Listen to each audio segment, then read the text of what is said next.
Okay, so this is a breakdown of how I made $0 today because I definitely didn't take any trades today. So let's go right into it because there's literally not much about today to be honest. So let's go into open trading view.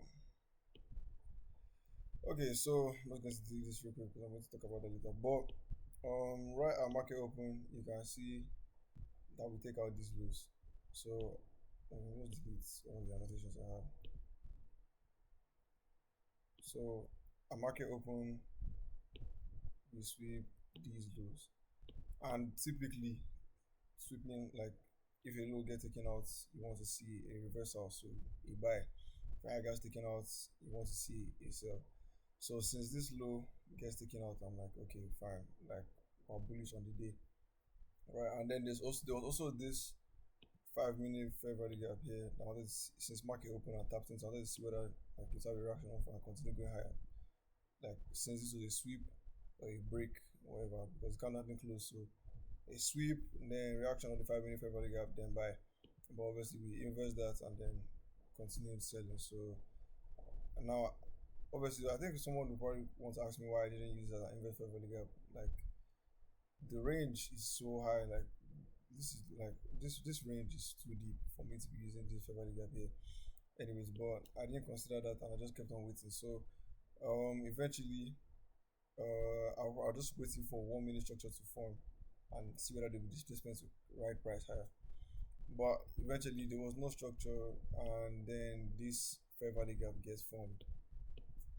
The first presented,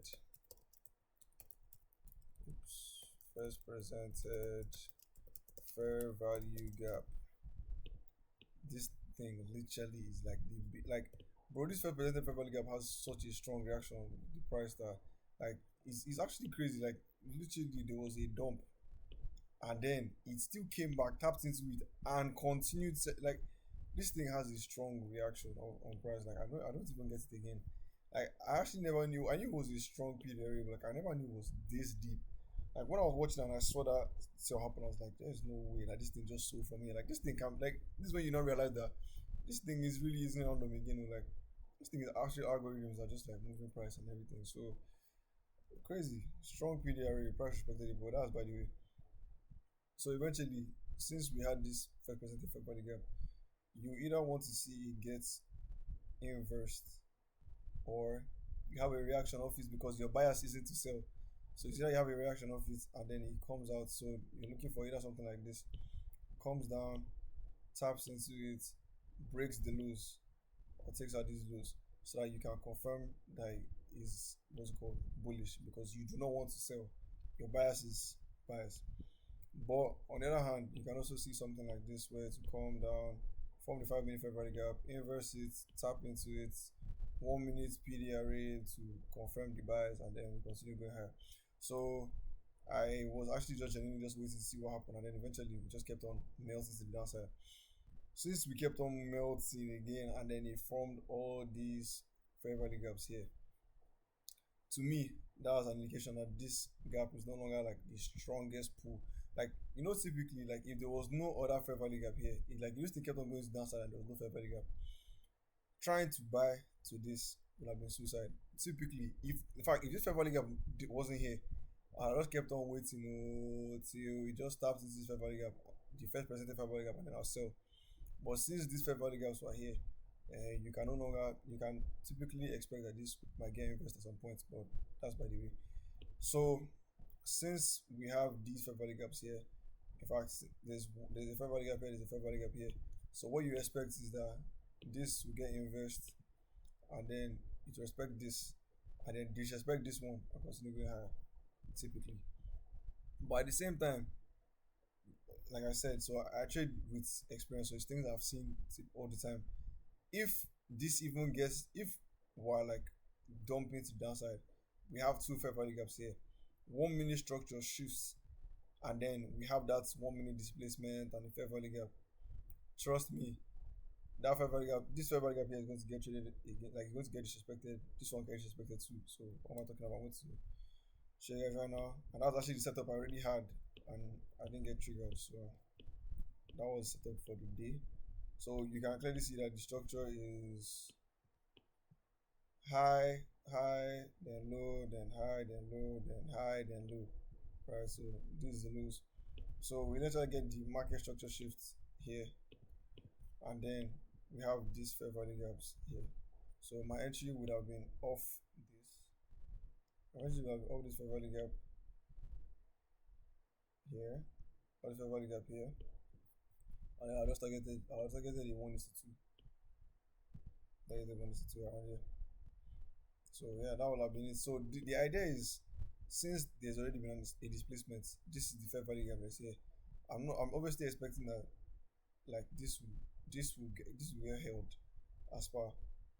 Even if he trades into it, he won't even care. Like price won't even respect it at all. He's just go into it, then tap me in, tag me in, and then inverse all those fair value gaps. And then I get my one to, and I'm done for the day. But as you can clearly see, price never retraced into this fair value gap, and it just left me behind. Literally, I think yesterday the setup was supposed to take, even though I took that early loss, but the setup was supposed to take, like, eventually also left me out. So this is actually the second time that I have been um I've had a missed entry this week. So I mean, it's good that at least I didn't chase anything, because even when I saw this, I wanted to take a sell. I just I should just take patience, because one thing I hate doing is one thing I hate doing is having a sweep, then expecting um that this fair value gap will get respected, and then we continue going to the downside. I've not like learned to trust this setup for some very odd reason, because how do I know that this will get respected compared to this? Because you could have easily formed a 1 minute order block like it did, tapped into it and just trade against it, just still go against it and tap into this one and sell. So I mean, I've not really learned to trust that setup, and I don't like it. So it's better that I just stay out of something I don't like, right down what's it called, donate my money to the market. So since I had that missed entry, I just like bashed it for the day, like I was done. Yeah, I mean, I'll definitely post the screenshot of like when I had the buy limit and everything there, right? But I mean, this was a pretty good setup, and yeah, one thing I really want to talk about right now is because I'm trying to like build myself even as a person, not just a trader.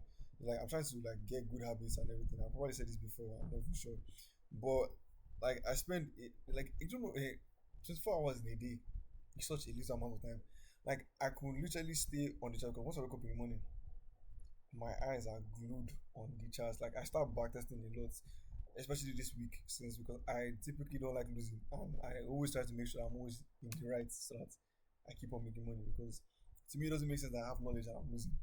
So I try to build my knowledge constantly, right? And then so I spend most of my time backtesting, and then I don't have time to do other things. Like I'm trying to grow my Twitter account. I spend literally for 10 minutes on my Twitter. I should be able to like allocate times for all these things. Like okay, back test for 3 hours, then what's it called? Like because X is one of those platforms where you have to keep on like engaging in people's posts before the algorithm starts favoring your own post too. So trying to grow on X, you have to like engage other people. It's not like TikTok or some other funny apps that you can randomly just post and then you blow up. So I'm trying to grow on X as well, and obviously trade. So I'm also trying to build those good habits. And I hate reading, but apparently a lot of people who make it or who are successful, I try to mimic people who are ahead of me. So if journaling works, I remember when I used to journal. People who are ahead of me will journal. So why would I come and start saying, "Oh, I won't journal?" So I know a couple of people who are successful, and they read too. They read books. So I mean, I'm trying to read a book. Like it takes me a while because I genuinely don't like reading, and it's hard for me because I lose focus on when I'm reading words like very quickly, as I focus more on video like content. So I mean, I'm not trying to build all these things, man. Like myself as a person, like so it's not only about just trading. Like I'm also trying to grow as a person too. Like bro, I'm 19 right now. Like the virtues that I build or the habits I build right now will probably like keep me to what's good. I'm old as well. I have my own kids too. And like so that's the whole plan. So yeah, I mean today is another like today I didn't take any trades. I'm happy for the fact that I actually didn't like chase price to like take anything stupid, because I mean I could have easily made a irrational decision because of the past 2 days I've had. But yeah, as you can even see as well, like December price action isn't bad. PA isn't bad this December. Like it's probably just me just taking wrong setups. Like PA isn't bad in my own opinion. So yeah, let me end the video here, and then I'll see you guys tomorrow. Catch you guys. Guys, just stick out for the X post. I'm gonna post down X so you guys see the piano, even though I didn't take any trades, bro. See you guys tomorrow. Peace.